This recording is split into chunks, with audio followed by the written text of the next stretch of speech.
ভাই, তোরা এসেছিস? আমি তোদের সাথে কিছু কথা বলতাম।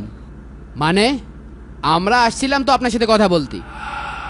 কি বলবি আমি জানি, আমাকে বাসা ছেড়ে দিতে বলবি তাই তো? দেখ, আমি তোদেরকে নিজের ছোট ভাইয়ের মতো মনে করি। তোরা নামাজ পড়িস না, ভুল পথে চলিস, তখন আমার খুব খারাপ লাগে।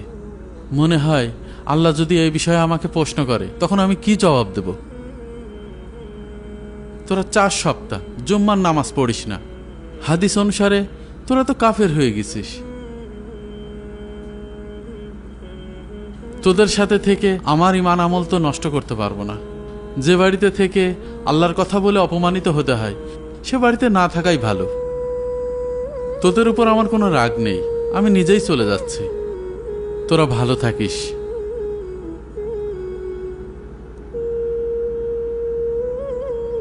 দেখ, রাসূলুল্লাহ সাল্লাল্লাহু আলাইহি সাল্লাম বলেছেন, যে ব্যক্তি অবহেলা করে পরপর 3 সপ্তাহ জুম্মা কামাই দেবে, আল্লাহ তাআলা তার অন্তরে মোহর মেরে দেন।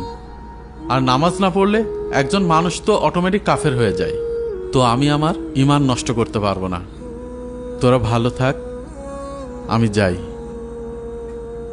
যারা ম্যাচে থেকেছেন তারাই জানেন যে বড় ভাইয়েরা সব সময় চায় যে আমরা শুধরে যাই।